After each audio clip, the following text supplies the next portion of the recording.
तो दोस्तों वीडियो शुरू करने से पहले अगर आप हमारे चैनल पर नए आए हैं तो चैनल को सब्सक्राइब जरूर कर लें और पास में बेल वाले आइकन को भी जरूर दबा लें ताकि हमारे आने वाली वीडियो की नोटिफिकेशन आपको मिलती रहे। नमस्कार दोस्तों, स्वागत है आप सभी का हमारे ग्रीन टाइम यूट्यूब चैनल में।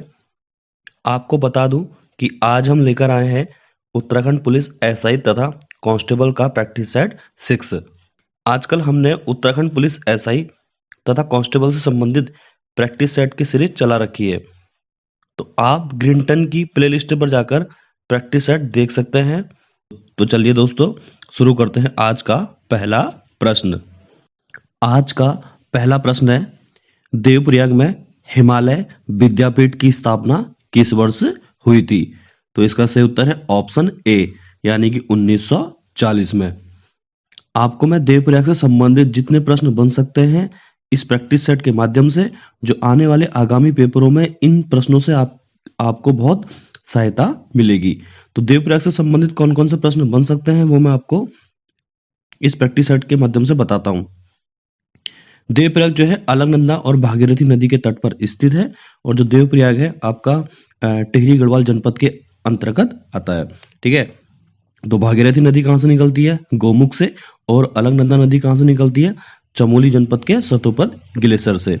देवप्रयाग के ही समीप हिमालय नक्षत्र वेधशाला भी है, जिसकी स्थापना 1946 में आचार्य चक्रधर जोशी के द्वारा की गई थी। ठीक है, तो हिमालय नक्षत्र वेधशाला कहाँ है? तो देवप्रयाग में है। की स्थापना कब की गई थी? 1946 में आचार्य चक्रधर जोशी के द्वारा। देवप्रयाग के समीप रमणा नामक एक शक्तिपीठ भी है। पूछ सकता है आयोग कि रमणा नामक शक्तिपीठ कहाँ स्थित है? तो देवप्रयाग में स्थित है। और देवप्रयाग के समीप ही उत्तराखंड का एकमात्र रघुनाथ मंदिर है। ठीक है, जो द्रविड़ शैली से निर्मित है, और इसका निर्माण जो रघुनाथ मंदिर है इसका जो जीर्णोद्धार किया गया था वो 1803 में दौलत राव सिंधिया के द्वारा किया गया था। ठीक है, तो देवप्रयाग के ही समीप हिंडोला खाल पड़ता है। तो हिंडोला खाल में पलेठी का सूर्य मंदिर भी है, जिसका निर्माण राजा कल्याण वर्मन के द्वारा किया गया था। ठीक है, तो पलेठी का जो सूर्य मंदिर है वो कहाँ स्थित है? वो है हिंडोला खाल टिहरी गढ़वाल में। और किस विकास खंड के अंतर्गत आता है? तो देवप्रयाग विकास खंड के अंतर्गत आता है। तो पलेठी का जो सूर्य मंदिर है वो फांसड़ा शैली से निर्मित है। और पलेठी का जो सूर्य मंदिर है, पलेठी के सूर्य मंदिर का जो अभिलेखों का अध्ययन पहली बार किस वर्ष किया गया था? तो 1968 में किया गया था। ठीक है, तो पलेठी से संबंधित आने वाले जो आगामी पेपर हैं, तो पलेठी का जो सूर्य मंदिर है इनसे पहले भी प्रश्न बने हुए हैं, तो आने वाले पेपरों में भी बन सकते हैं। जो पलेठी का सूर्य मंदिर है ये 25 नवंबर 2018 के पेपर में, एडीओ के पेपर में पलेठी का सूर्य मंदिर से संबंधित प्रश्न बनाए गए थे। ठीक है, अच्छा, देवप्रयाग के समीप ही शंकर गुफा भी है। ठीक है, और शंकर गुफा कहाँ है? तो देवप्रयाग में स्थित है। नेक्स्ट प्रश्न है, आयरन पंथ का जन्म कब हुआ था? तो इसका सही उत्तर है ऑप्शन सी, यानी कि 13 फरवरी 1905 को। आपको मैं आयरन पंथ का जीवन परिचय यहाँ पे बता दूं इस वीडियो के माध्यम से। आयरन पंथ का जो जन्म हुआ था वो 13 फरवरी 1905 को अल्मोड़ा जनपद के मल्ला कसून नामक गांव में हुआ था। आयरन पंथ के पिता का जो नाम था वो डेनियल पंत था। ठीक है, आयरन पंत के पिता का नाम क्या था? डेनियल पंत। दूसरी बात यह है कि आयरन पंत का जो विवाह हुआ था वो हुआ था आपके पाकिस्तान के प्रथम प्रधानमंत्री लियाकत अली से 16 अप्रैल 1933 को आयरन पंत का विवाह हुआ था। ठीक है, तो आयरन पंत का विवाह पाकिस्तान के जो प्रथम प्रधानमंत्री थे लियाकत अली, उनसे उनका विवाह 13 अप्रैल 1933 को हुआ था। ठीक है, दूसरी बात यह है कि अल्मोड़ा की बेटी और पाकिस्तान की बहू भी कहा जाता है आयरन पंत को। और आयरन पंत ने जो ईसाई धर्म जो ग्रहण किया था वो कब किया था? 71 में। ठीक है, उसके बाद क्या होता है कि आयरन पंत जो है, आयरन पंत को 1954 में नीदरलैंड में पाकिस्तान का राजदूत नियुक्त किया जाता है। ठीक है, तो एग्जाम की दृष्टि से बहुत महत्वपूर्ण प्रश्न है कि आयरन पंत को नीदरलैंड में पाकिस्तान की राजदूत नियुक्त किया गया था। और कब नियुक्त किया गया था? 1954 में। ठीक है, तो आयरन पंत की और मृत्यु कब हुई थी? 13 जून 1990 को। एक बार रिवीजन के तौर पर मैं बता दूं कि आयरन पंत का जो जन्म हुआ था 13 फरवरी 1905 को आयरन पंत का जन्म हुआ था, और आयरन पंत की जो मृत्यु हुई थी 13 जून 1990 को हुई थी। ठीक है, नेक्स्ट प्रश्न है कि परमार वंश के किस राजा ने खेड़, पाला, विषाद नामक कुप्रथाओं को समाप्त किया था? तो इसका सही उत्तर है ऑप्शन बी यानी कि प्रताप शाह। प्रताप शाह के बारे में आपको मैं जितने प्रश्न बन सकते हैं वो एग्जाम की दृष्टि से उन प्रश्नों को हम यहाँ पे चर्चा करते हैं। राजा प्रताप शाह जो थे पवार या परवार वंश के 57वें राजा थे। इनका जो शासनकाल है प्रताप शाह का 1871 से 1886 के बीच में इनका शासनकाल है। ठीक है, तो कौन कौन से जरा इंपोर्टेंट प्रश्न है उनको थोड़ा देख लेते हैं। प्रताप शाह टिहरी रियासत के एकमात्र ऐसे शासक थे जिन्होंने अपने शासनकाल में अंग्रेजी शिक्षा की शुरुआत की थी। ठीक है, और प्रताप शाह ने प्रतापनगर की स्थापना कब की थी? 1877 में की थी, जो जलकुंड नदी के तट पर स्थित है। और प्रतापनगर का प्राचीन नाम क्या है? रैकागढ़ या टांगधार। ठीक है, और प्रताप शाह के शासनकाल में जूलिया पैमाइश थी। जूलिया पैमाइश किस पवार राजा की देन थी? तो प्रताप शाह की देन थी। कब? 1873 में जूलिया पैमाइश को लागू किया था। और पुलिस प्रशासन की शुरुआत भी प्रताप शाह के द्वारा की गई थी। प्रताप शाह का एकमात्र जो सलाहकार था उसका नाम क्या था? बद्रीधर पैनोली। एग्जाम की दृष्टि से बहुत महत्वपूर्ण प्रश्न है कि बद्रीधर पैनोली किस पवार राजा का सलाहकार था? तो इसका सही उत्तर है प्रताप शाह। ठीक है, और प्रताप शाह ने टिहरी रियासत में एकमात्र पवार शासक है प्रताप शाह जिन्होंने अपने शासनकाल में दास प्रथा को खत्म किया था। प्रश्न ये बना हुआ है कि ऐसा कौन सा पवार राजा था या ऐसा कौन सा टिहरी रियासत का राजा था जिसने अपने शासनकाल में दास प्रथा को खत्म किया था? वो कौन था? प्रताप शाह। ठीक है, और प्रताप शाह ने पहली बार प्रिंटिंग प्रेस की स्थापना भी की थी। और प्रताप शाह ने अपने कार्यकाल में खैराती अस्पताल की स्थापना की थी 1876 में। ठीक है, और जो 4 दिसंबर 2021 को वीडियो का पेपर हुआ था तो वहां प्रश्न पूछा गया था कि गुलदस्त तवारी कोह टिहरी गढ़वाल पुस्तक के लेखक कौन है? तो मियां प्रेम सिंह। थोड़ा मियां प्रेम सिंह के बारे में आपको मैं बता दूं कि मियां प्रेम सिंह प्रताप शाह के शासनकाल में सभासद के पद पर तैनात थे। और इन्होंने इनके कार्यकाल में एक पुस्तक लिखी थी। मियां प्रेम सिंह ने कौन सी? गुलदस्त तवारी कोह टिहरी गढ़वाल। ठीक है, तो गुलदस्ता तोहारी कोह टिहरी गढ़वाल पुस्तक किसकी है? तो मियां प्रेम सिंह की है। और प्रताप शाह की मृत्यु कब हुई थी? 6 फरवरी 1887 को। ठीक है दोस्तों, और वीडियो को अधिक से अधिक और वीडियो को लाइक भी करते रहे साथ साथ में। ठीक है, नेक्स्ट प्रश्न है, क्यों बॉटनिकल गार्डन लंदन की ओर से फूलों की घाटी में यात्रा करने आई जॉन मार्गरेट लेडी की मृत्यु कब हुई थी? तो इसका सही उत्तर है 4 जुलाई 1939 को। आपको जॉन मार्गरेट लेक के जीवन परिचय के बारे में थोड़ा चर्चा कर लेते हैं। ठीक है, तो जॉन मार्गरेट लेक का जो जन्म हुआ था वो हुआ था आपका 21 फरवरी 1885 को इनका जन्म हुआ था। ठीक है, और 1939 में इनको क्यों बॉटनिकल गार्डन लंदन की ओर से इनको फूलों की घाटी चमोली में भेजा गया था पौधों के किस्म के लिए। तो वहां पे क्या होता है कि जब ये फूलों को जब यहाँ पे आती हैं, क्या बोलते हैं, फूलों की घाटी में, तो फूलों को जब देखते हैं तो बहुत आकर्षित होती हैं। तो फूलों को चूमते हुए ये इनका जो पैर फिसल गया था पहाड़ी से। कब? 4 जुलाई 1939 को। ठीक है, तो जॉन मार्गरेट लेक की मृत्यु कब हुई थी? 4 जुलाई 1939 को फूलों को चूमते हुए पहाड़ी से गिरकर इनकी मृत्यु हुई थी। उनसे पहले इन्होंने यहाँ पे एक स्टेटमेंट दिया था कि मैं अपनी पलकों को उन शिखरों की ओर उठाऊंगी जहां से मुझे शक्ति मिलती है। ये प्रश्न पूछा गया था आपका 5 दिसंबर 2021 के वीडियो के पेपर में पूछा गया था। जो 10 से 12 की पाली में जो पेपर हुआ था वहां यह प्रश्न पूछा गया था कि मैं अपनी पलकों को उन शिखरों की ओर उठाऊंगी जहां से मुझे शक्ति मिलती है। ये स्टेटमेंट कहाँ दिया गया था? उसमें ऑप्शन ए था आपका औली, बी था आपका चोपता, सी था आपका फूलों की घाटी और डी था उपयुक्त में से कोई नहीं। तो इसका सही उत्तर है फूलों की घाटी। तो फूलों की घाटी में जॉन मार्गरेट लेक के द्वारा ये स्टेटमेंट दिया गया था। ठीक है, नेक्स्ट प्रश्न है, राजी जनजाति द्वारा किया जाने वाला रिंग डांस किस नृत्य के समान माना जाता है? तो इसका सही उत्तर है ऑप्शन बी, थड़िया नृत्य। तो थड़िया नृत्य जो है आपका गढ़वाल में भी किया जाता है। तो राजी जनजाति द्वारा किया जाने वाला रिंग डांस किस नृत्य के समान है? तो थड़िया नृत्य।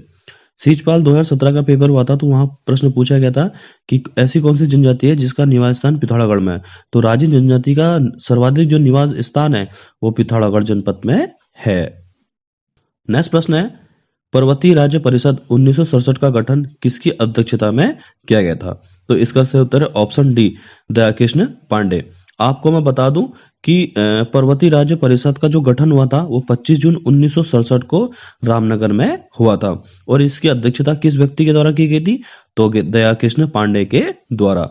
इस टाइप के जो प्रश्न है ये आपको आने वाले जो आगामी जो पेपर है वहां आपको इस तरीके के प्रश्न देखने को मिल सकते हैं। ठीक है, तो रिवीजन पे थोड़ा विशेष ध्यान दें आप। रिवीजन जितना ज्यादा करोगे उतना जल्दी आपको आएगा। ठीक है, नेक्स्ट प्रश्न है, कत्यूरी शासन में राज्य के मुख्य राजमिस्त्री को क्या कहा जाता है? तो इसका सही उत्तर है करिका। ठीक है, तो कत्यूरी शासन में जो राज्य के जो मुख्य राजमिस्त्री होता था उसे क्या कहा जाता था? करिका। एक बार और बता देता हूँ आपका, पुलिस कांस्टेबल की जो तैयारी कर रहे हैं या एसआई की तैयारी कर रहे हैं तो वहाँ आयोग के द्वारा भी हाल ही में सिलेबस जारी किया गया है। उसमें 20 नंबर की हिंदी है, 40 नंबर की उत्तराखंड है, ठीक है, और 40 नंबर का सामान्य अध्ययन भी है, उसमें रीजनिंग भी है और कंप्यूटर भी है। तो टोटल कितने? 100 नंबर का, यानी कि जनरल सिलेबस बनाया गया आयोग के द्वारा। ठीक है, तो यहाँ पे आप सर्वाधिक जो आपको मेहनत करनी है आपको हिंदी और उत्तराखंड में करनी है, क्योंकि 60 नंबर का ही स्कोर यहाँ पे है। दूसरी बात यह है, रीजनिंग भी आप घर पे बनाते रहिए, क्योंकि 10 नंबर की रीजनिंग आयोग में आती ही है। ठीक है, तो इससे आपके कितने हो गए? 70 हो गए। तो थोड़ा आप जीएस में भी आप स्कोर कर सकते हो। ठीक है, नेक्स्ट प्रश्न है कि देहरादून से राष्ट्रीय भावना से ओत प्रोत गढ़वाली नामक साप्ताहिक का प्रकाशन शुरू हुआ था। तो इसका सही उत्तर है 1905 में। ठीक है, तो 1905 में क्या होता है कि गढ़वाली नामक साप्ताहिक पत्रिका का प्रकाशन होता है। तो इनका संबंध किससे है? ये कहाँ से निकलता था? यानी कि देहरादून जनपद से निकलता था और राष्ट्रीय भावना से ओतप्रोत है। गढ़वाली नामक साप्ताहिक पत्र का प्रकाशन 1905 में किया गया था। नेक्स्ट प्रश्न है, नील पर्वत पर स्थित चंडी देवी मंदिर में रज्जू मार्ग रोपवे की सुविधा कब शुरू हुई थी? एग्जाम की दृष्टि से बहुत महत्वपूर्ण प्रश्न है। इसका आंसर है ऑप्शन बी, 1997 में। उत्तराखंड में जितने भी रज्जू मार्ग में हैं या रोपवे हैं उनके बारे में आपको मैं बता देता हूँ, आप थोड़ा इनको नोट कर लेना। मसूरी रोपवे की जो शुरुआत हुई है 1970 में, मसूरी रोपवे की शुरुआत हुई है। उसके बाद औली रोपवे की शुरुआत कब हुई थी? 1983 में हुई थी।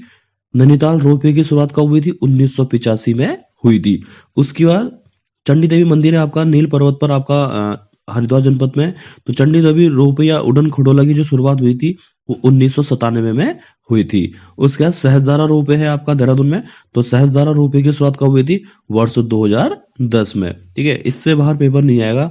इतने ही रज्जू मार्ग हैं जो हमने इस वीडियो के माध्यम से बनाए हैं। नेक्स्ट प्रश्न है, निम्न में सुमेलित नहीं है।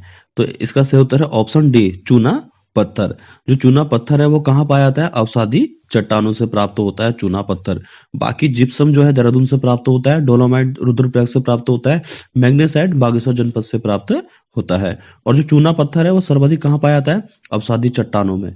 ठीक है, नेक्स्ट प्रश्न है, गढ़वाली भाषा में प्रकाशित पुस्तक गढ़वाली छंदमाला के लेखक कौन है? तो इसका सही उत्तर है ऑप्शन सी, लीला दत्त कोटनाला। ठीक है, तो 40 नंबर का जैसे सिलेबस में उत्तराखंड दे रखी है तो वहां उत्तराखंड साहित्य से संबंधित 2 पुस्तकें आती हैं। ठीक है, तो हम हर उत्तराखंड, जैसे हम लोगों का डेली क्या है कि सुबह 6 बजे मॉर्निंग में 30 प्रश्न यूनिक प्रश्न लेकर आने हैं छात्रों के लिए। दूसरी बात यह है, हमारी 100 नंबर की सीरीज भी है, 50 नंबर की भी सीरीज है। दूसरी बात यह है कि जो हमारी ये चल रही है प्रैक्टिस सेट वाली सीरीज चल रही है, तो इसके माध्यम से हम कुछ ना कुछ पुस्तक यहाँ पे लेके ही आते हैं, ताकि कुछ ना एक पुस्तक वहां पे फंसेगी एग्जाम में। ठीक है, तो गढ़वाली छंदमाला के लेखक कौन है? लीला दत्त कोटनाला। ठीक है, नेक्स्ट प्रश्न है, कैप्टन हार्डविग ने किस पवार वंशी राजा के राज्य शासन प्रणाली और उस समय के प्रचलित कानूनों का संक्षेप ब्यौरा दिया था? तो इसका सही उत्तर है ऑप्शन ए, यानी कि प्रद्युमन शाह। तो प्रद्युमन शाह के बारे में आपको मैं इस वीडियो के माध्यम से आपको बता दूं कि प्रद्युमन शाह जो थे पवार वंश के एक अहम राजा थे। तो प्रद्युमन शाह का जो शासनकाल है क्या बोलते हैं पवार वंश में 1786 से 1804 के बीच में इनका शासनकाल था आपका प्रद्युमन शाह का। और पवार वंश के कौन से क्रम के राजा थे? 54वें राजा थे। ठीक है, तो प्रद्युम्न शाह को आपदाओं का राजा भी कहते हैं, क्योंकि इनके शासनकाल में 1803 में गढ़वाल में भूकंप आया था। ठीक है। तो दूसरी बात यह है कि प्रद्युम्न शाह से संबंधित कुछ प्रश्न ऐसे हैं जो एग्जाम की दृष्टि से महत्वपूर्ण है। जैसे है सेमुखेम ताम्रपत्र का संबंध प्रद्युम्न शाह से है। जो सेमुखेम ताम्रपत्र है तो उनका संबंध किस पवार राजा से है? तो प्रद्युम्न शाह से है। ठीक है। और प्रद्युम्न शाह के शासनकाल में गोरखों ने पहली बार गढ़वाल में आक्रमण किया था। कब? 1791 में। जो आबकारी सिपाही का पेपर हुआ था 10 जनवरी 2021 को, तो वहां वो प्रश्न पूछा गया था कि गोरखों ने गढ़वाल में पहली बार कब आक्रमण किया था? 1791 में। ठीक है। और प्रद्युम्न शाह की जो मृत्यु होती है खुलबड़ा के मैदान में होती है कब? 14 मई 1804 को। यहाँ पे जो मानसा दिया है, तो मानसा के बारे में हम आपको थोड़ा यहाँ पे थोड़ा चर्चा कर लेते हैं कि मानसा जो थे आपके मानसा का जो शासनकाल है पवार वंश में 1591 से 1611 के बीच में मानसा का जो शासनकाल है। मानसा पवार वंश के 44वें क्रम के राजा हैं। यानी कि गढ़वाल में मानसा का शासनकाल चल रहा था और इस समय दिल्ली में अकबर और जहांगीर इनके समकालीन थे और कुमाऊं में रुद्रचंद और लक्ष्मीचंद मानसा के समकालीन थे। मानसा से कौन कौन से प्रश्न बन सकते हैं? जैसे मानसा का जो प्रमुख सेनापति था एक तो नंदी था और दूसरा कौन था? खतर सिंह। ठीक है। नंदी और खतर सिंह मानसा के प्रमुख सेनापति हुआ करते थे। और हरिद्वार में जो कुंभ मेले का जो आयोजन होता है वो मानसा के शासनकाल में शुरुआत हुई थी, यानी कि सन 1600 में। और जो हरिद्वार में जो कुंभ मेला लगता है वो कहाँ लगता है? हरिद्वार के रोडी बनवाला मैदान में। ठीक है। और मानवोदय काव्य पहला काव्य है जिसमें पवार राजवंश की विस्तृत जानकारी मिलती है। तो मानवोदय काव्य वो पुस्तक किसने लिखी है? भरत कवि ने लिखी है। और किस राजा के ऊपर लिखी थी? राजा मानसा के ऊपर। मानसा दावा तिब्बत पर सफल आक्रमण करने वाला पहला पवार राजा होता है। यानी कि दावा तिब्बत पर पहली बार आक्रमण विजय पाल ने किया था। उस समय वहां का राजा दावा तिब्बत का राजा कौन था? काको मोर था, जिससे कि विजय पाल हार गया था और काको मोर जीत गया था। जैसे ही मानसा गद्दी पर बैठता है तो सबसे पहले दावा तिब्बत पर आक्रमण करता है। ठीक है। तो मानसा जीत जाता है और काको मोर हार जाता है, क्योंकि मानसा जब उसको हराता है तो वहां से 1000 स्वर्ण कलश लाकर गौरीमठ नामक स्थान पर स्थापित करता है। और उसके बाद ये बात किसको पता चल जाती है? लक्ष्मीचंद को पता चल जाती है। और लक्ष्मीचंद मानसा के ऊपर अपने जीवन में टोटल 8 बार आक्रमण करता है। 7 बार लक्ष्मीचंद को हार का सामना करना पड़ता है। और 8वें युद्ध में, यानी कि जो लक्ष्मीचंद का सेनापति था गैंडा सिंह और खतर सिंह के बीच, यानी कि मानसा का सेनापति है खतर सिंह, इन दोनों के बीच में युद्ध होता है। यानी कि खतर सिंह हार जाता है और लक्ष्मीचंद जीत जाता है, यानी कि गैंडा सिंह जीत जाता है। तभी कुमाऊं में खतड़वा त्योहार मनाते हैं जो वर्तमान में पशुओं से संबंधित है। ठीक है। दूसरा जो सी ऑप्शन है आपका नरेंद्र शाह। तो नरेंद्र शाह के बारे में मैं आपको बता दूं कि नरेंद्र शाह टिहरी रियासत के एक अहम राजा थे जिनका शासनकाल 1913 से 1946 के बीच में था। यानी कि टिहरी रियासत के या पावर वंश के 59वें राजा थे। ठीक है। तो नरेंद्र शाह के शासनकाल में डोरी पैमाइश थी 1916 में। जुला पैमाइश किसकी देन थी? तो प्रताप शाह की देन थी। डोरी पैमाइश किस पवार राजा की देन थी? तो नरेंद्र शाह की थी। और कब? 1916 में। नरेंद्र शाह की संरक्षिका कौन थी? राजमाता नेपोलिया थी। नरेंद्र शाह ने नरेंद्र नगर की स्थापना 1924 में की थी और नरेंद्र नगर का जो प्राचीन नाम है ओड़ाथली है। और नरेंद्र शाह के शासनकाल में बहुत सारे कार्य हुए थे, जैसे रेड क्रॉस सोसाइटी की स्थापना 1934 में हुई थी। उच्च न्यायालय यानी कि हुजूर कोर्ट की स्थापना हुई थी 1938 में। ठीक है। और नरेंद्र शाह के शासनकाल में 2 घटना हुई थी, रवाई कांड या तिलाड़ी कांड 30 मई 1930 को। और एक था आपका सिरदेव सुमन की मृत्यु हुई थी 25 जुलाई 1944 को सिरदेव सुमन की मृत्यु हुई थी। ठीक है।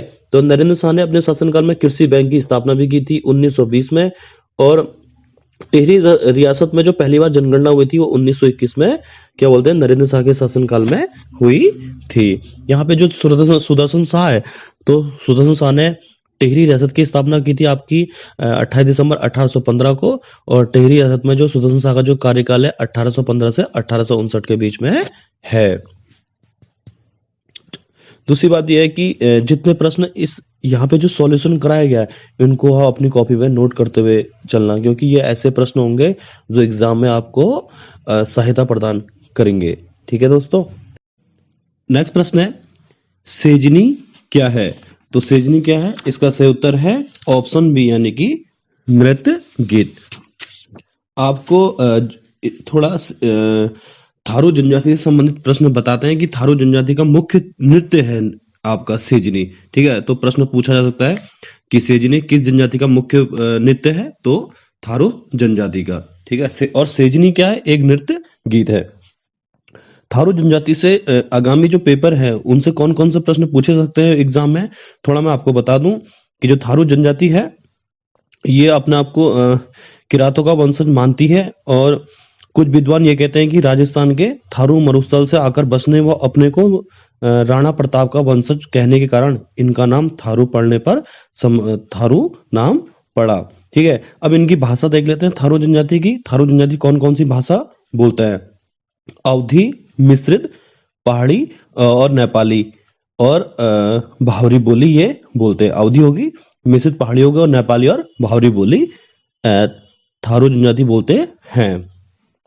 अब थारू जनजाति के आवास के बारे में थोड़ा बात कर लेते हैं कि थारू जनजाति का जो आवास है, प्रत्येक घर में पशु बाड़ा व घर के सामने एक छोटा सा पूजा स्थल होता है थारू जनजाति के।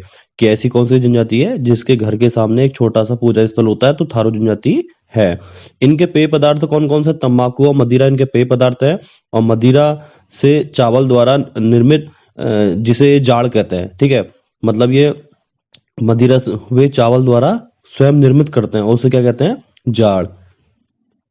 और इनके उसमें जैसे इनके उसमें कुछ प्रथाएं हैं, जैसे बदला विवाह प्रथा है जिसको वर्तमान में तीन टिकटी कहा जाता है। और इनके उसमें क्या होता है कि दोनों पक्षों की ओर से विवाह तय कर लिए जाने वाले को पक्की पौड़ी कहते हैं। जब विवाह तय हो जाता है तो उसको क्या बोलते हैं? पक्की पौड़ी। ठीक है, और विवाह की जो सगाई रस्म होती है, जो विवाह की जो सगाई रस्म होती है थारू जनजाति में, उसे क्या कहा जाता है? अपना पराया। ठीक है, और इनके उसमें क्या होता है? विवाह के दो वो होते हैं, विवाह के दो प्रमुख होते हैं, जैसे मांग और फुलेरा दूज। कि आयोग प्रश्न पूछ सकता है कि मांग या फुलेरा दूज किस जनजाति की विवाह पद्धति है? तो थारू जनजाति की है। ठीक है, जैसे इनके उसमें लड भरवा भोज भी है। ठीक है, लड भरवा भोज किस जनजाति प्रचलित है? तो थारू जनजाति में है।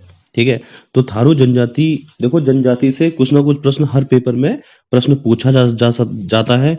नेक्स्ट प्रश्न है, निम्न में से इच्छागिरी माई किसका उपनाम है? तो इसका सही उत्तर है ठगुली देवी। नेक्स्ट प्रश्न है, दीवान सिंह भाकुनी का संबंध किससे है? तो इसका सही उत्तर है ऑप्शन डी, औषधि विज्ञान से। जो दीवान सिंह भाकुनी है इनका संबंध किससे है? औषधि विज्ञान से। नेक्स्ट प्रश्न है, मानेक बुग्याल तथा चायसिल बुग्याल कहां पर अवस्थित है? तो इसका सही उत्तर है उत्तरकाशी जनपद में, ए ऑप्शन। आपको मैं यहाँ पे उत्तरकाशी जनपद के बारे में थोड़ा कुछ ऐसे प्रश्न बताता हूँ जो आगामी पेपर में पूछे जा सकते हैं। ठीक है, जैसे बात करते हैं स्थापना से, तो उत्तरकाशी जनपद की जो स्थापना हुई है वो 24 फरवरी 1960 को हुई है।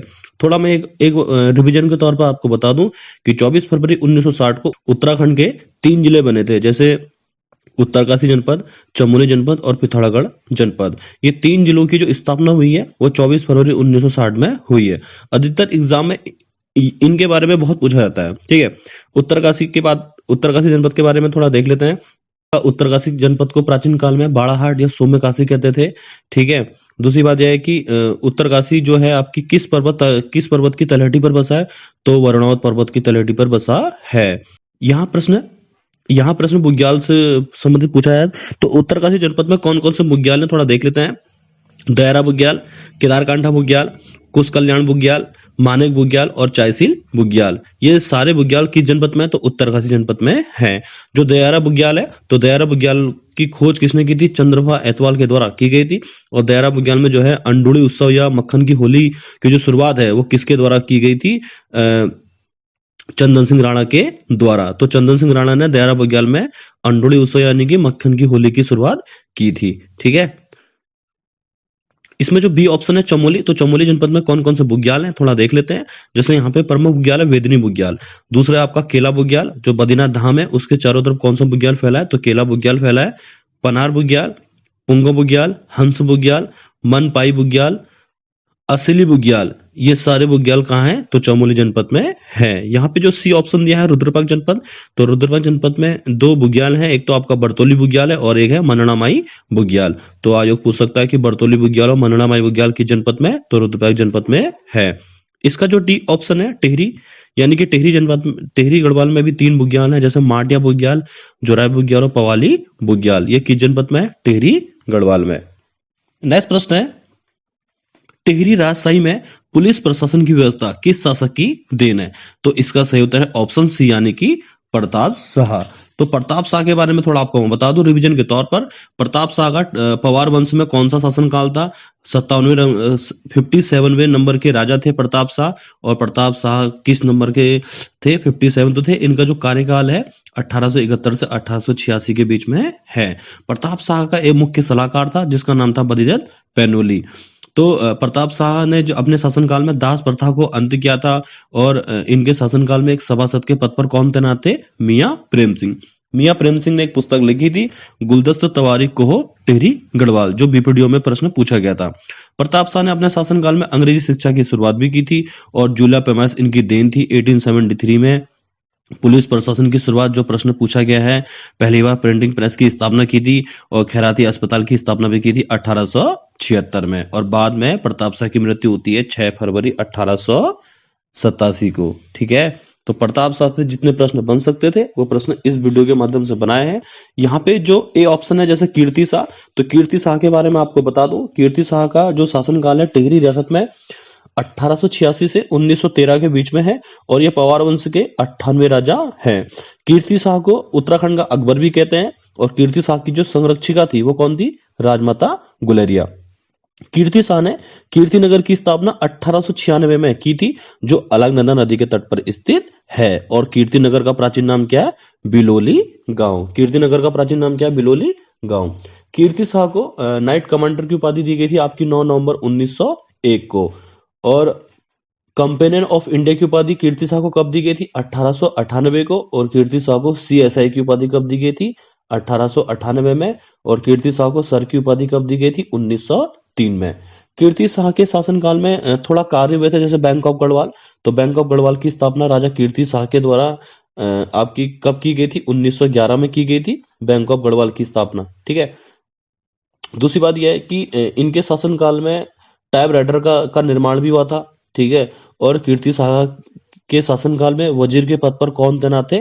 हरे कृष्ण रतोड़ी। तो प्रश्न पूछा जा सकता है कि हरे कृष्ण रतोड़ी किस पवार राजा के शासनकाल में वजीर के पद पर तैनात थे? तो कौन, किसके शासनकाल में? तो कीर्ति शाह के। तो कीर्ति शाह ने गढ़वाल का इतिहास लिखा था, जो 1910 से लिखना प्रारंभ हुआ था और 1928 में लिखा था। ठीक है, और कीर्ति शाह को सन 1900 में 11 तोपों की सलामी भी दी गई थी। और भक्त दर्शन ने कीर्ति शाह को क्या कहा था? राजश्री भी कहा था। ठीक है, इसका जो ऑप्शन जो बी है, जैसे भवानी शाह दिया है, तो भवानी शाह के बारे में थोड़ा आपको मैं बता दूं। भवानी शाह का शासनकाल टिहरी रियासत में जो था 1859 से 1871 के बीच में था, और ये 56वें क्रम के राजा थे भवानी शाह। ठीक है, भवानी शाह जो थे साधु प्रवृत्ति के राजा भी थे, और भवानी शाह को दानवीर भी कहा जाता है।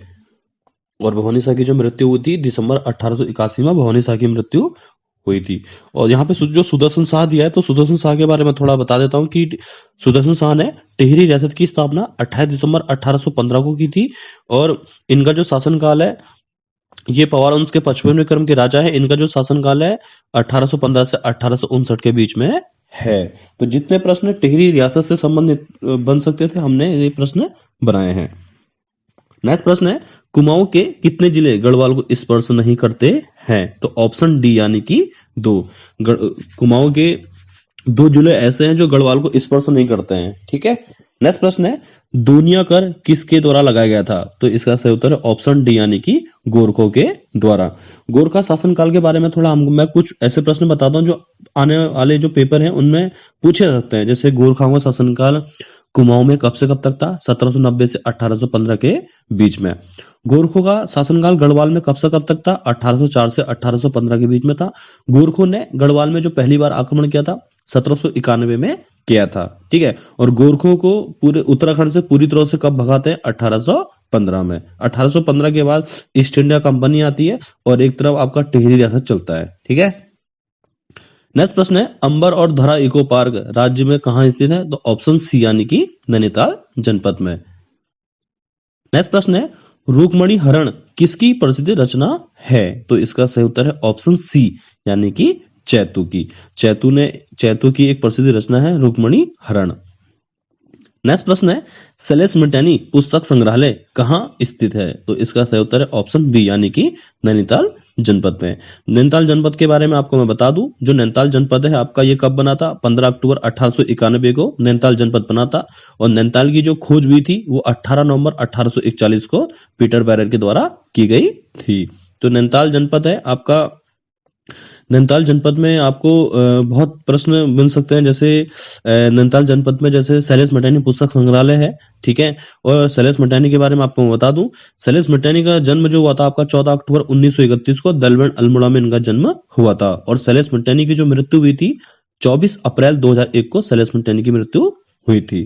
ठीक है, नेक्स्ट प्रश्न है क्षेत्रीय मिट्टी अन्वेषण प्रयोगशाला किस जिले में स्थित है? तो इसका सही उत्तर है ऑप्शन बी यानी कि उधम सिंह नगर में। नेक्स्ट प्रश्न है सर हेनरी रेमजे मूल रूप से किस देश के निवासी हैं? तो इसका सही उत्तर है ऑप्शन बी यानी कि स्कॉटलैंड के। यहाँ पे हेनरी रेमजे के बारे में थोड़ा चर्चा कर लेते हैं। तो हेनरी रेमजे का जो शासनकाल है कुमाऊं में 1856 से 1884 के बीच में इनका शासनकाल है।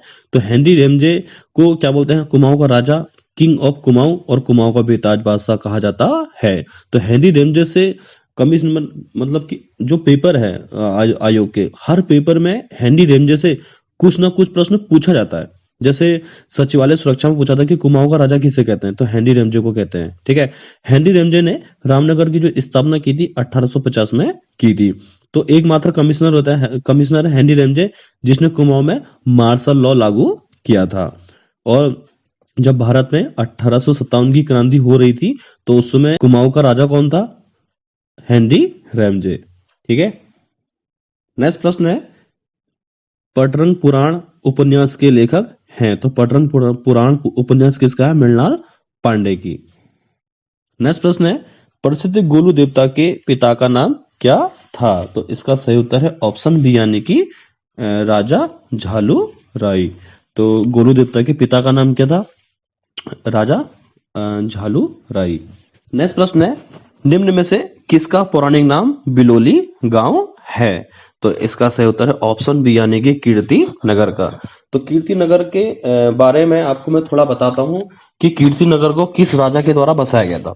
ठीक है, जो कीर्ति नगर है आपका टिहरी जनपद में आता है और कीर्ति नगर को राजा कीर्ति शाह के द्वारा 1896 में बसाया गया था। जो कीर्ति नगर है अलकनंदा नदी के तट पर स्थित है और अलकनंदा नदी का जो उद्गम स्थल होता है कहां से होता है? चमोली जनपद के सतोबा ग्लेशियर से। ठीक है, तो कीर्ति शाह को टिहरी रियासत का अकबर भी कहा जाता है। कीर्ति शाह का शासनकाल टिहरी रियासत में 1886 से 1913 के बीच में था और कीर्ति शाह जो थे आपके पावर वंश के 98 राजा थे यानी कि 58। कीर्ति शाह ने अपने शासनकाल में बैंक ऑफ गढ़वाल की स्थापना भी की थी 1911 में। ठीक है, उत्तराखंड के थोड़ा चर्चित प्राचीन नाम के बारे में थोड़ा चर्चा कर लेते हैं। जैसे मंसूरी का प्राचीन नाम क्या है? जूरा पानी है। ठीक है, दूसरी बात यह है रुद्रप्रयाग का प्राचीन नाम क्या है? आपका रुद्रावद या पुराणवी है। उत्तरकाशी का बाड़ाहाट या सौम्यकाशी है। चांदपुर गढ़ी का प्राचीन नाम सिरगुल थात है। त्यूड़ी का प्राचीन नाम गुदिया खाटल है। ठीक है, खटीमा का प्राचीन नाम मकरपुर है। नानो मक्ता का प्राचीन नाम बक्सी या तपेड़ा है। बाजपुर का प्राचीन नाम मुंडिया है और काशीपुर का प्राचीन नाम क्या है? काशी नगर है। नेक्स्ट प्रश्न है पराक्रमो विजेते किस रेजिमेंट का विजय स्लोगन है? तो इसका सही उत्तर है ऑप्शन सी कुमाऊं रेजिमेंट का। कुमाऊं रेजिमेंट के बारे में आपको मैं बता दूं, कुमाऊं रेजिमेंट की स्थापना जो हुई थी आपकी 26 अक्टूबर 1945 को कुमाऊं रेजिमेंट की स्थापना हुई थी। कहां? आगरा में। दूसरी बात यह है कि आपके पेपरों में थोड़ा इस टाइप के प्रश्न पूछे जा सकते हैं कि कुमाऊं रेजिमेंट का मुख्यालय आगरा से रानीखेत कब स्थानांतरित किया गया था? 1948 में। ठीक है, तो कुमाऊं रेजिमेंट का जो स्लोगन है क्या बोलते हैं, पराक्रमो विजेते। ठीक है, यहाँ पे जो बी ऑप्शन दिया है जैसे गढ़वाल रेजिमेंट, तो गढ़वाल रेजिमेंट की जो स्थापना हुई थी 1887 में हुई थी। गढ़वाल रेजिमेंट का जो मुख्यालय है लैसडॉन पौड़ी गढ़वाल में है, और गढ़वाल रेजिमेंट का जो स्लोगन है युद्धकृत निश्चय। तो किस रेजिमेंट का स्लोगन युद्धकृत निश्चय है, तो गढ़वाल रेजिमेंट का। और कुमाऊं रेजिमेंट का स्लोगन क्या है, पराक्रमो विजेते। नेक्स्ट प्रश्न है, गढ़ सेवा संघ कब अस्तित्व में आया था, तो इसका सही उत्तर है ऑप्शन डी यानी कि 1938 में। नेक्स्ट प्रश्न है, केदारनाथ के रक्षक देवता के रूप में माना जाता है, तो इसका सही उत्तर है ऑप्शन ए यानी कि भैरवनाथ। केदारनाथ जो है आपका पंच केदारों में एक प्रथम केदार है, जहां पे भगवान भोलेनाथ के पृष्ठभाग की भी पूजा की जाती है। केदारनाथ धाम का जो शीतकालीन आवास है वो कहाँ है, ऊखीमठ के ओमकारेश्वर मंदिर में है, जिसका दूसरा नाम क्या है, उषा अनिरुद्ध का मंदिर भी कहते हैं। तो केदारनाथ का शीतकालीन आवास का है, ऊखीमठ के ओमकारेश्वर मंदिर में है। ठीक है, तो ओमकारेश्वर मंदिर को उषा अनिरुद्ध का मंदिर भी कहते हैं। और नागर शैल से निर्मित उत्तराखंड का सबसे ऊंचा मंदिर कौन सा है, ओमकारेश्वर मंदिर है, जिसे उषा अनिरुद्ध का भी मंदिर भी कहते हैं। ठीक है, दूसरी बात यह है कि पंच केदारों में प्रथम केदार है आपका केदारनाथ। ठीक है, और जिनके रक्षक क्या होते हैं, भैरवनाथ। यहाँ पे जो बी ऑप्शन दिया है जैसे क्षेत्रपाल, तो बद्रीनाथ के रक्षक कौन से होते हैं, क्षेत्रपाल। ठीक है, कंफ्यूज नहीं होना है, केदारनाथ के रक्षक कौन है, भैरवनाथ, और बद्रीनाथ के रक्षक कौन है, क्षेत्रपाल। नेक्स्ट प्रश्न है, हिमालय का वरदान पुस्तक के लेखक कौन है, तो इसका सही उत्तर है ऑप्शन बी मोहनलाल बाबुलकर। तो मोहनलाल बाबुलकर ने कौन सी पुस्तक लिखी थी, हिमालय का वरदान। यहाँ पे जो शैलेश मटियानी दिया है, तो शैलेश मटियानी का जो जन्म हुआ था 14 अक्टूबर 1931 को बाड़ेछीना दलबैंड में इनका जन्म हुआ था। और शैलेश मटियानी की जो मृत्यु हुई थी 24 अप्रैल 2001 को इनकी मृत्यु हुई थी। जैसे शैलेश मटियानी ने कौन कौन से रचना लिखी थी, दो बूंद जल, 52 नदियों का संगम, औरतों का शहर, हौलदार। ठीक है, और ये सारी पुस्तक किसकी है, शैलेश मटियानी की। यहाँ पे हिमांशु जोशी दी है, तो हिमांशु जोशी का जन्म हुआ था 4 मई 1935 को खेतीगंज चंपावत में। ठीक है, और 23 नवंबर 2018 को हिमांशु जोशी की मृत्यु हुई थी। हिमांशु जोशी ने कौन कौन सी पुस्तक लिखी है, जैसे कगार की आग, तुम्हारे लिए, ये हिमांशु जोशी के द्वारा लिखी गई है। तारादत्त गैरोला आपको पता है, गढ़वाल का महर्षि तारादत्त गैरोला को कहा जाता है। इन्होंने कौन सी पुस्तक लिखी थी, सबसे चर्चित पुस्तक है सदई, जो युग त्रिपलस्सी ने अपने वहां हाईकोर्ट क्लर्क में पूछी थी। सदई किसने लिखी है, तारादत्त गैरोला ने। नेक्स्ट प्रश्न है, कत्तूरी प्रशासन में दुस्साध्य साधनिक नामक पदाधिकारी होता था, तो ऑप्शन सी गुप्तचर विभाग का सर्वोच्च अधिकारी। क्या कहा जाता था कत्तूरी प्रशासन में, दुस्साध्य साधनिक। नेक्स्ट प्रश्न है, पवार वंश में रानी कर्णावती के पुत्र का नाम क्या था, तो इसका सही उत्तर है ऑप्शन ए यानी कि प्रतिपति शाह। ठीक है, तो महिपति शाह का शासनकाल पवार वंश में 1631 से 1634 से 1635 के बीच में था। उसके बाद क्या होता है, मुगलों ने गढ़वाल में जो पहली बार आक्रमण किया था 1636 में नवाजत खां के नेतृत्व में, तो उस समय क्या होता है कि महिपति शाह की मृत्यु हो जाती है।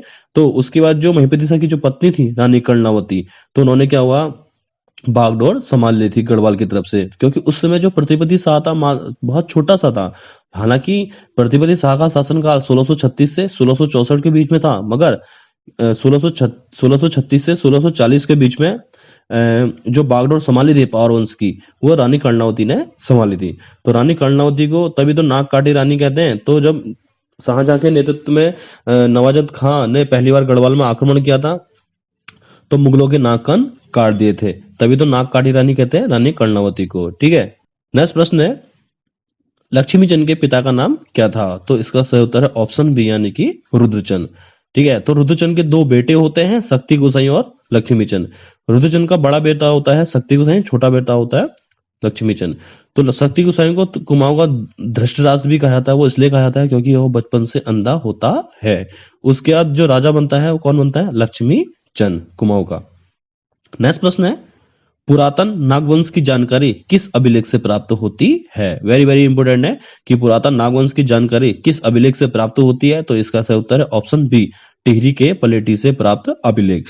टिहरी में जो हिंडोला खाल है वहां पे पलेटी का सूर्य मंदिर है, वहां उसका जो निर्माण है राजा कल्याण वर्मन के द्वारा किया गया था। और यहाँ से किस अभिलेख की जानकारी मिलती है, पुरातन नागवंश की जानकारी मिलती है। और किस विकास खंड के अंतर्गत आता है, देवप्रयाग। नेक्स्ट प्रश्न है, मेघदूतम का गढ़वाली में रूपांतरण किसके द्वारा किया गया था? तो ऑप्शन ए यानी कि आचार्य धर्मानंद जमलोकी के द्वारा। तो आचार्य धर्मानंद जमलोकी ने मेघदूत का गढ़वाली में रूपांतरण किया था। और मेघदूत का कुमाऊनी में अनुवाद किसने किया था? लीलाधर जोशी ने किया था, जो आबकारी सिपाही 10 जनवरी 2021 के पेपर में पूछा गया था। ठीक है। और मेघदूत का नेपाली भाषा में अनुवाद किसने किया था? भानुभक्त के द्वारा। नेक्स्ट प्रश्न है, राज्य सरकार के द्वारा युवा नीति कब अपनाई गई थी? तो इसका सही उत्तर है ऑप्शन ए यानी कि 5 सितंबर 2011 को। देखो, इस टाइप के जो प्रश्न है आपको आने वाले पेपर में जरूर मिलेंगे कि राज्य सरकार ने युवा नीति कब अपनाई थी? 5 सितंबर 2011 को। नेक्स्ट प्रश्न है, चैती, होंगड़, डलिया, गोटरे का संबंध किस जनजाति से है? तो इसका सही उत्तर है ऑप्शन बी यानी कि बोक्सा जनजाति। ठीक है। तो बोक्सा जनजाति में जैसे चैती, होंगड़, डलिया, गोटरे का संबंध किस जनजाति से? तो बोक्सा जनजाति। तो बोक्सा जनजाति में क्या होता है कि झगड़े को निपटाने के लिए जो तख्त नामक पंचायत होती है वो बोक्सा जनजाति में होती है।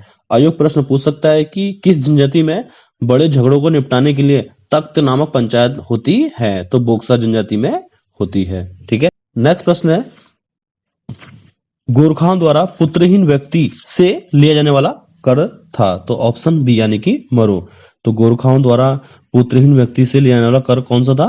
टैक्स, यानी कि ऑप्शन बी यानी कि मरो। नेक्स्ट प्रश्न है, ऋषिगंगा, गिरि किस नदी तंत्र की सहायक नदियां हैं? तो इसका सही उत्तर है ऑप्शन ए यानी कि यमुना नदी। तो यमुना नदी की सहायक नदी कौन सी है? ऋषिगंगा और गिरि।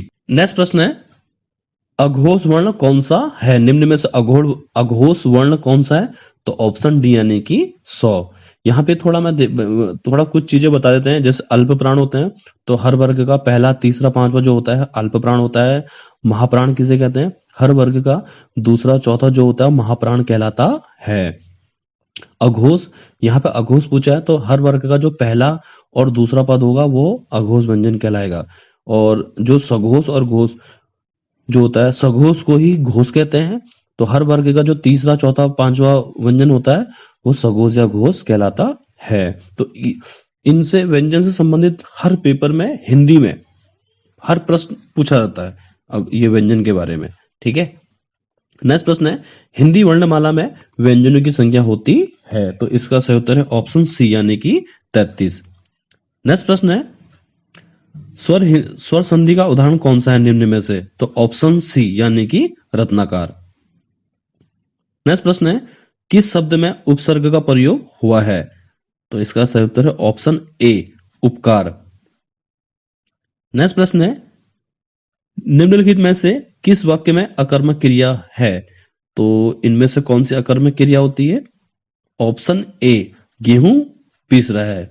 ऑप्शन ए गेहूं कहां पीस रहा है, मतलब क्रिया का पता नहीं चल रहा है कि गेहूं कहां पीस रहा है। ठीक है।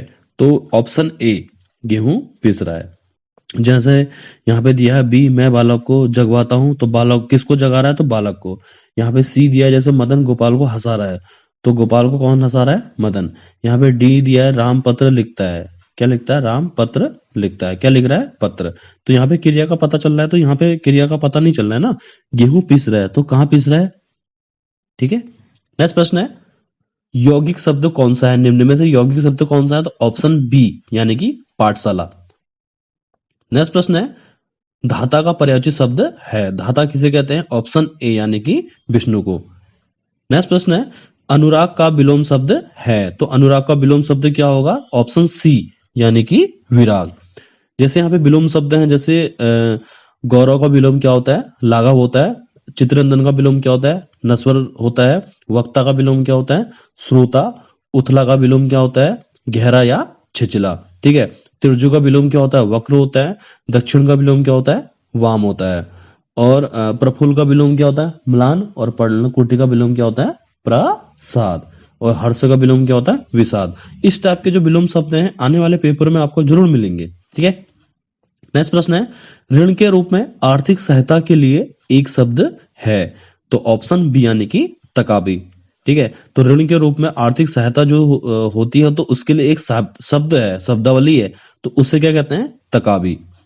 नेक्स्ट प्रश्न है, निम्न में से कंठ ध्वनियां कौन सी हैं? तो ऑप्शन ए क और ख। नेक्स्ट प्रश्न है, दिए गए शब्दों में शुद्ध वर्तनी वाला शब्द है। तो इसमें शुद्ध वर्तनी वाला कौन सा है? ऑप्शन सी यानी कि स्रोत।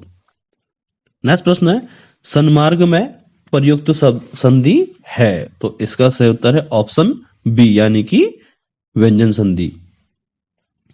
नेक्स्ट प्रश्न है, सुबह के भूले और जहाज का पंछी किसकी प्रसिद्ध रचना है? तो किसकी प्रसिद्ध रचना है? तो इलाचन जोशी। अभी हमने उत्तराखंड साहित्य वाली सीरीज भी चला रखी है, ठीक है। तो उत्तराखंड साहित्य के बारे में हमने जैसे इलाचन जोशी, शैलेश मैटानी के बारे में आप यूट्यूब ग्रीनटन यूट्यूब के प्लेलिस्ट में जाकर देख सकते हैं। वहां पे हमने उत्तराखंड साहित्य से संबंधित कुछ वीडियो अपलोड किए। तो इलाचन जोशी के जीवन परिचय के बारे में हमने वहां पे बताया है। इनकी बहुत सारी रचनाएं हैं, तो आप वहां पे जाके देख सकते हैं, ठीक है। यहाँ पे जो ऑप्शन ए दिया है हिमांशु जोशी, तो हिमांशु जोशी की जैसे पुस्तक है कगार की आग और तुम्हारे लिए, और हिमांशु जोशी का संबंध किस जनपद से है? तो चंपावत जनपद से। यहाँ पे जो सी ऑप्शन दिया है शैलेश मटियानी, तो शैलेश मटियानी का संबंध किस जनपद से है? तो अल्मोड़ा जनपद से है। तो शैलेश मटियानी ने कौन कौन सी पुस्तक लिखी है? 52 नदियों का संगम, 2 बुध जल, औरतों का शहर और हौलदार। यहाँ पे जो डी ऑप्शन दिया है भैरदत्त धुलिया, इनकी एक अहम पुस्तक है जो यूके ट्रिपल में पूछी जा सकती है कि अंग्रेजों को भारत से निकाल दो। अंग्रेजों को भारत से निकाल दो किसकी पुस्तक है? तो भैरदत्त धुलिया की। नेक्स्ट प्रश्न है, निम्नलिखित में से रूढ़ शब्द कौन सा है? तो ऑप्शन डी यानी कि पशु। नेक्स्ट प्रश्न है, कौन सा शब्द देशज नहीं है निम्न में से? तो ऑप्शन डी यानी कि पुष्कर। टिबरी, पगड़ी, डोर ये देशज भाषा के शब्द हैं। नेक्स्ट प्रश्न है, निजवाचक सर्वनाम का प्रयोग किस वाक्य में हुआ है? तो ऑप्शन डी आप भला तो जग भला। नेक्स्ट प्रश्न है, किस वाक्य में अपादान कारक है? तो इसका सही उत्तर है ऑप्शन सी हिमालय से गंगा निकलती है। देखो कारक के बारे में पूछा था आयोग ने, बहुत बार पूछा है कि कारक कितने प्रकार के होते हैं। जो कारक हैं वो आपके 8 प्रकार के होते हैं, ठीक है। इनमें से जैसे अपादान कारक है, तो अपादान कारक की विभक्ति क्या है? अलग होने की। जैसे हिमालय से गंगा निकलती है, तो इसमें से आ रहा है ना, से अलग होने की विभक्ति, ठीक है। तो हिमालय से क्या निकलती है? गंगा। जैसे पेड़ से क्या हुआ? पत्ता गिरा, पेड़ से पत्ता गिरा, यानी कि पेड़ से पत्ता अलग हो गया ना, गिर गया जमीन में, तो से इसकी विभक्ति है, ठीक है। नेक्स्ट प्रश्न है, हर्ष का विलोम शब्द है। तो हर्ष का विलोम शब्द क्या होगा आपका? ऑप्शन डी यानी कि विषाद, ठीक है। तो विलोम शब्द हर पेपर में पूछे जाते हैं, ठीक है। नेक्स्ट प्रश्न है, ये जो प्रश्न है ये यूके ट्रिपल एससी ने अपने हिंदी के जब जो पेपर हुआ था इससे पहले आयोग में, तो वहां पर हिंदी से संबंधित प्रश्न पूछा था कि वर्ण नातित का अर्थ क्या होता है? क्या कहते हैं इसे? वर्णन से परे, ठीक है। वर्ण नातित का अर्थ क्या होता है? वर्णन से परे। नेक्स्ट प्रश्न है, शतरंज के खिलाड़ी तथा ठाकुर का कुआं किसका कहानी संग्रह है? तो इसका सही उत्तर है ऑप्शन ए यानी कि प्रेमचंद की। तो प्रेमचंद के बारे में थोड़ा आपको मैं बता दूं, प्रेमचंद का जन्म 31 जुलाई 1880 को प्रेमचंद का जन्म हुआ था 31 जुलाई 1880 को वाराणसी उत्तर प्रदेश में। और प्रेमचंद की जो मृत्यु हुई थी 8 अक्टूबर 1936 को इनकी मृत्यु हुई थी। प्रेमचंद का जो मूल नाम है वो क्या है? धनपत राय श्रीवास्तव, ठीक है। इनको उपन्यास सम्राट किसने कहा था? शरदचंद्र चट्टोपाध्याय ने कहा था। इनके पिता का नाम जो था आपका मुंशी अजब राय था, और इनकी माता का नाम क्या था? आनंदी देवी, ठीक है। इन्होंने कौन कौन सी पत्रिकाएं लिखी थी? जैसे मर्यादा, माधुरी और हंस और जागरण, ठीक है। तो एक प्रश्न हमने इससे पहले जो हमारी 30 प्रश्न चल रही है डेली सुबह 6 बजे, तो उसमें ये पूछा था कि मुंशी प्रेमचंद की किस पत्रिका में पेशावर कांड का उल्लेख किया गया है? तो हंस में ही पेशावर कांड का उल्लेख किया गया है। तो पेशावर कांड कब हुआ था? 23 अप्रैल 1930 को। इनके जो उपन्यास है कौन कौन से हैं? सेवा सदन, प्रेमाशय, रंगभूमि, निर्मला, कायाकल्प, भवन, कर्मभूमि, गोदान और मंगलसूत्र। यानी कि मुंशी प्रेमचंद का अपूर्ण उपन्यास कौन सा है? मंगलसूत्र। जैसे कहानी संग्रह है सोजे वतन, सप्त सरोज, नवनिधि, प्रेम पूर्णिमा, प्रेम पचीसी और कफन और मानसरोवर, ये इनकी कहानी संग्रह है। इनकी जीवनी जैसे है कलम का सिपाही नाम से उनके पुत्र अमरद राय द्वारा किया गया था, और इनका जो अंतिम उपन्यास है मंगलसूत्र, उसको किसके द्वारा पूरा किया गया था? अमृत राय के द्वारा। ठीक है, तो मुंशी प्रेमचंद का जो अधूरा उपन्यास है वो कौन सा था? मंगलसूत्र। उसको किसके द्वारा पूरा किया गया था? तो अमृत राय के द्वारा। एग्जाम की दृष्टि से बहुत वेरी वेरी इंपोर्टेंट प्रश्न है। ठीक है, नेक्स्ट प्रश्न है, जर्मनी और पोलैंड के बीच की सीमा रेखा क्या कहलाती है? तो क्या कहलाती है? हिंडनबर्ग रेखा। नेक्स्ट प्रश्न है, कुतुब मीनार के पास स्थित लौह स्तंभ को किसने बनवाया था? तो इसका सही उत्तर है ऑप्शन बी, यानी कि चंद्रगुप्त द्वितीय ने। तो चंद्रगुप्त द्वितीय ने कुतुब मीनार के पास लौह स्तंभ का निर्माण किया था। नेक्स्ट प्रश्न है, चंपारण सत्याग्रह कब हुआ था? तो इसका सही उत्तर है ऑप्शन सी, 1917 में। नेक्स्ट प्रश्न है, संपूर्ण क्रांति का नेतृत्व किसने किया था? तो ऑप्शन सी, यानी कि जयप्रकाश नारायण ने। एग्जाम में प्रश्न पूछा जाता है कि संपूर्ण क्रांति का नेतृत्व किसने किया था? तो जयप्रकाश नारायण ने, यानी कि ऑप्शन सी। नेक्स्ट प्रश्न है, बिंदुसार का संबंध किस राजवंश से है? ऑप्शन ए, मौर्य वंश से। ठीक है, जो बिंदुसार है इनका संबंध किस राजवंश से है? तो मौर्य वंश से। नेक्स्ट प्रश्न है, द्वितीय विश्व युद्ध के समय भारत के कौन सा आंदोलन चलाया गया था? तो भारत में जब द्वितीय विश्व हो रहा था 1939 से 1945 के बीच में, जब द्वितीय विश्व युद्ध हुआ था, तो उस समय निम्न में से कौन सा आंदोलन हो रहा था, जो प्रश्न में पूछा गया है? तो ऑप्शन सी, भारत छोड़ो आंदोलन। जो भारत छोड़ो आंदोलन हो रहा था, तो 9 अगस्त 1942 को हो रहा था। तो उस समय द्वितीय विश्व युद्ध हुआ था। ठीक है, यहाँ पे जो ए ऑप्शन दिया अशोक आंदोलन, तो भारत में जो अशोक आंदोलन हुआ था 1920 में हुआ था। और ऑप्शन जो बी दिया है सविनय अवज्ञा आंदोलन, ये हुआ था आपका 6 अप्रैल 1930 को। जो ऑप्शन डी दिया है चंपारण सत्याग्रह, ये भारत में हुआ था 1917 में। ठीक है, इस टाइप के प्रश्न पूछे जाते हैं कि द्वितीय विश्व युद्ध के समय भारत में कौन सा आंदोलन चला रहा था? तो भारत छोड़ो आंदोलन, जो 9 अगस्त 1942 को हुआ था। नेक्स्ट प्रश्न है, ग्रहों के गति के नियम का प्रतिपादन किसने किया था? तो ऑप्शन ए, केपलर ने।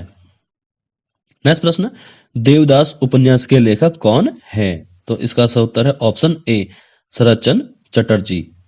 नेक्स्ट प्रश्न है, विजय विश्व का तिरंगा प्यारा किसका प्रमुख वचन है? जो विजय विश्व का तिरंगा प्यारा, यह जो वचन है किसके द्वारा दिया गया था? ऑप्शन बी, श्यामलाल गुप्त के द्वारा। नेक्स्ट प्रश्न है, प्रथम बौद्ध संगीति किसके शासनकाल में हुई थी? जो प्रथम बौद्ध संगीति है वो किसके शासनकाल में हुई थी? ऑप्शन डी, यानी कि अजात शत्रु के शासनकाल में हुई थी। और जो प्रथम बौद्ध संगीति हुई थी उसके अध्यक्ष कौन थे? महाकश्यप। जो युगंधर सिंह ने अपने प्रीवियस पेपर में बहुत बार पूछा है इस प्रश्न को कि प्रथम बौद्ध संगीति के अध्यक्ष कौन थे? महाकश्यप। और किसके शासनकाल में हुई थी? तो अजात शत्रु के शासनकाल में हुई थी। नेक्स्ट प्रश्न है, राष्ट्रीय धातु कर्म लेबोरेटरीज कहाँ स्थित है? तो ऑप्शन बी, यानी कि जमशेदपुर। जमशेदपुर कहाँ पड़ता है आपका? झारखंड के पास में। नेक्स्ट प्रश्न है, किसी प्रदेश यानी कि राज्य में राष्ट्रपति शासन की अधिकतम अवधि हो सकती है 3 वर्ष। अधिकतम जो राष्ट्रपति शासन लगाया जाता है अनुच्छेद 356 के तहत, वो अधिकतम 3 वर्ष तक लगाया जाता है। ठीक है, नेक्स्ट प्रश्न है, भारत एवं पाकिस्तान के बीच शिमला समझौता कब हुआ था? तो इसका सही उत्तर है ऑप्शन सी, 1972 में। तो भारत और पाकिस्तान के बीच में जो शिमला समझौता हुआ था 1972 में हुआ था। ठीक है, नेक्स्ट प्रश्न है, गोवा किस वर्ष आजाद हुआ था? ठीक है, तो गोवा भारत का एकमात्र ऐसा राज्य है जो सबसे लास्ट में, यानी कि सबसे बाद में आजाद हुआ था। आजादी के बाद फिर आजाद हुआ था ये गोवा राज्य। ठीक है, तो ऑप्शन सी, यानी कि 1961 में। ठीक है, तो गोवा की राजधानी आपकी पणजी। गोवा जो है कब आजाद हुआ था? 19 दिसंबर 1961 को। 19 दिसंबर 1961 को गोवा राज्य आजाद हुआ था। नेक्स्ट प्रश्न है, भारत की प्रथम महिला विदेश सचिव कौन थी? तो भारत की जो प्रथम महिला विदेश सचिव थी वो कौन थी? Option A, Chokila Iyer. Next प्रश्न है, बुद्ध के जीवन से संबंधित नाटक यशोधरा के लेखक कौन है? तो ऑप्शन ए, मैथिलीशरण गुप्त। तो मैथिलीशरण गुप्त ने बुद्ध के जीवन से संबंधित कौन सा नाटक लिखा था? यशोधरा। तो यशोधरा के नाटक के लेखक कौन है?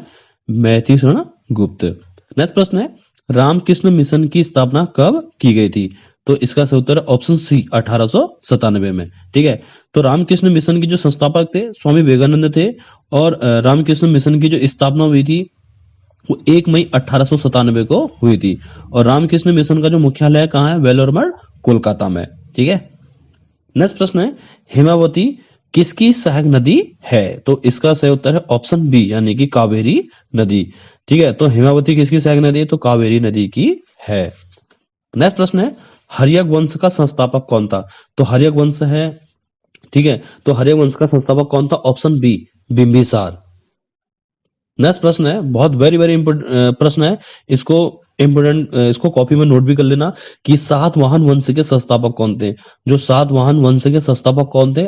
Option A Simukha. नेक्स्ट प्रश्न है, पृथ्वी का विषुवतीय जो व्यास होता है वो कितने किलोमीटर होता है? तो ऑप्शन ए 12,756 किलोमीटर। नेक्स्ट प्रश्न है, कर्क रेखा किस राज्य से होकर नहीं गुजरती है? ठीक है, तो आजकल क्या है कि आयोग ने भी अपने प्रश्नों का दायरा बढ़ा दिया है। ठीक है, तो जब तक आपको भारत कर्क रेखा याद नहीं होंगी कि कर्क रेखा को काटने वाली नदी का नाम क्या है या कर्क रेखा भारत के कितने राज्यों से होकर गुजरती है, ठीक है, तो अभी तभी आप इस प्रश्न को सॉल्व कर पाओगे। पूछा क्या है कि कर्क रेखा किस राज्य से होकर नहीं गुजरती है? तो ऑप्शन डी यानी कि उड़ीसा से। ठीक है, इसकी एक ट्रिक बनाई है कि मित्र पर गमछा झार। मी से क्या होगा? मिजोरम। त्रो से हो गया आपका त्रिपुरा। पौ से हो गया आपका पश्चिम बंगाल। रो से हो गया राजस्थान। गो से हो गया गुजरात। मौ से मध्य प्रदेश। झा से छत्तीसगढ़। और झार से झारखंड। ये ऐसे राज्य हैं भारत के 8 राज्य, जो कर्क रेखा है, कर्क रेखा भारत के 8 राज्यों से होकर गुजरती है। ठीक है, और कर्क रेखा को 2 बार काटने वाली नदी का नाम क्या है? माही नदी। नेक्स्ट प्रश्न है, कोलाबो पॉइंट कहां पर स्थित है? तो कोलाबो पॉइंट है वो कहां है? मुंबई में। ठीक है। नेक्स्ट प्रश्न है, अक्सर दसोहा शब्द का संबंध किससे है? तो ऑप्शन सी शिक्षा से। नेक्स्ट प्रश्न है, सुपरसोनिक विमान किस मंडल को हानि पहुंचती है? तो ऑप्शन बी आयम मंडल। नेक्स्ट प्रश्न है, पानी के अंदर ध्वनि सुनने वाला जो यंत्र होता है उसे क्या बोलते हैं? Option C hydrophone. जो पानी के अंदर जो ध्वनि सुनने वाला जो यंत्र होता है उसको क्या कहते हैं? ऑप्शन सी यानी कि हाइड्रोफोन। ठीक है, तो हाइड्रोफोन से हम पानी के अंदर ध्वनि सुन सकते हैं। नेक्स्ट प्रश्न है, चीन का शोक किस नदी को कहा जाता है? जो चीन का शोक है वो किस नदी को कहा जाता है? ऑप्शन ए हवांगो नदी को। नेक्स्ट प्रश्न है, गायकवाड़ कहाँ का शासक था? जो गायकवाड़ है वो कहाँ का शासक था? ऑप्शन सी बड़ौदा का। नेक्स्ट प्रश्न है, यूनिसेफ दिवस कब मनाया जाता है? जो यूनिसेफ दिवस है, ठीक है, हर पेपर में, आयोग के हर पेपर में दिवस से संबंधित एक प्रश्न पूछा जाता है। ठीक है, तो यूनिसेफ दिवस कब मनाया जाता है? ऑप्शन ए 11 दिसंबर को। यहाँ पे यूनिसेफ का नाम थोड़ा आया है तो यूनिसेफ के बारे में थोड़ा देख लेते हैं। यूनिसेफ की जो स्थापना है वो 11 दिसंबर 1946 को यूनिसेफ की स्थापना हुई थी। और यूनिसेफ दिवस कब मनाया जाता है? 11 दिसंबर को। ठीक है, और यूनिसेफ का जो मुख्यालय कहाँ है? न्यूयॉर्क में। ठीक है, एक बार और बता देते हैं, यूनिसेफ की स्थापना 11 दिसंबर 1946 को हुई थी। यूनिसेफ का जो मुख्यालय है आपका न्यूयॉर्क में है।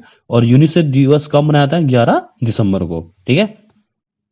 नेक्स्ट प्रश्न है, वेरी वेरी इंपोर्टेंट है कि सहारा मरुस्थल कहां पर स्थित है? जो सहारा मरुस्थल है वो कहां है? ऑप्शन सी उत्तरी अफ्रीका के वहां पर सहारा मरुस्थल है।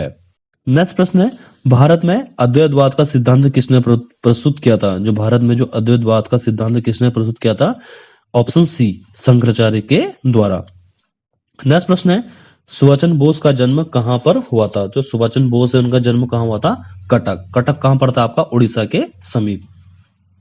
नेक्स्ट प्रश्न है, गोबर गैस षड्यंत्र का आविष्कार किसने किया था? जो गोबर गैस है, गोबर गैस षड्यंत्र का आविष्कार किसने किया था? ऑप्शन ए सीबी देसाई के द्वारा। नेक्स्ट प्रश्न है, पूर्ण स्वराज की मांग, पूर्ण स्वराज की जो मांग है वो किसके द्वारा की गई थी सबसे पहले? तो ऑप्शन सी पंडित जवाहरलाल नेहरू के द्वारा। और कब? 1929 में।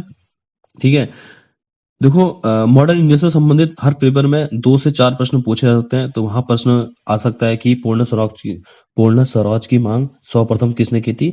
तो पंडित जवाहरलाल नेहरू ने की थी। और कब की थी? 1929 में। ठीक है, नेक्स्ट प्रश्न है कंप्यूटर का प्रश्न है, क्योंकि 2 या 3 प्रश्न कंप्यूटर से पूछे जा सकते हैं कि कीबोर्ड में कुल फंक्शन की होती है, जो कीबोर्ड है उसमें कुल फंक्शन की कितनी होती है? ऑप्शन बी यानी कि 12। नेक्स्ट प्रश्न है, FAT का पूरा नाम क्या है? Option A file allocation table. जो FAT है इसका पूरा नाम क्या है? File allocation table. नेक्स्ट प्रश्न है, MS एक्सेल किस ग्रुप का है? जो एमएस एक्सेल होता है वो किस ग्रुप का है? ऑप्शन ए एमएस ऑफिस का। अब रीजनिंग के प्रश्न है, नीचे दी गई श्रृंखला में अगला पद क्या होगा? प्रश्न पूछा गया है तो यहाँ पे इसका हम आंसर बता रहे हैं, आप सॉल्व करके आपको कमेंट बॉक्स में लिख सकते हैं। ठीक है, जो 98 है इसका आंसर है ऑप्शन डी यानी कि 140। 99 है, दिए गए विकल्पों में से लुप्त पद का ज्ञान कीजिए। ठीक है, तो इसको भी आप कमेंट बॉक्स में इसका सॉल्यूशन लिख देना। ठीक है, तो इसका आंसर है ऑप्शन डी 84। प्रैक्टिस सेट 6 का आज अंतिम प्रश्न है, 100 प्रश्न है कि आगर व बनागर नामक पर्वत कहाँ स्थित है? जो आगर और बनागर पर्वत है वो कहाँ है? ऑप्शन बी यानी कि पिथौरागढ़ जनपद में। तो पिथौरागढ़ जनपद के बारे में थोड़ा आपको मैं बता दूं, पिथौरागढ़ जनपद जो है 24 फरवरी 1960 को की स्थापना हुई थी पिथौरागढ़ जनपद की, और पिथौरागढ़ जनपद को राजा पिथौराशाही शाही के द्वारा स्थापित किया गया था। ठीक है, तो यहाँ पे जो पिथौरागढ़ है, तो पिथौरागढ़ में कौन कौन सी चीजें हैं थोड़ा देख लेते हैं। जैसे यहाँ पे आगर और बनागर पर्वत के बारे में पूछा है, तो आगर वो बनागर पर्वत जो है पिथौरागढ़ के किस मंदिर पर बसा है? असुरचूला मंदिर। जो पिथौरागढ़ में असुरचूला मंदिर है उसके ऊपर कौन से दो पर्वत हैं? आपके आगर और बनागर। मंदिर थोड़ा देख लेते हैं पिथौरागढ़ जनपद के। ध्वज मंदिर को ही जयंती मंदिर भी कहा जाता है आपका। यहाँ पे कामाख्या मंदिर भी है पिथौरागढ़ जनपद में। ठीक है, भारत के परिप्रेक्ष्य की बात करोगे तो असम राज्य में कामाख्या मंदिर है, और उत्तराखंड परिप्रेक्ष्य की बात करोगे तो भारत उत्तराखंड में कहाँ है? पिथौरागढ़ जनपद में कामाख्या मंदिर है।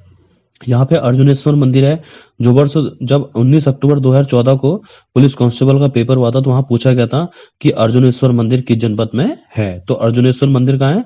पिथौरागढ़ जनपद में। जैसे गंगवाली गुफाएं, आपका सुमेरु गुफाएं, ये पिथौरागढ़ जनपद में है।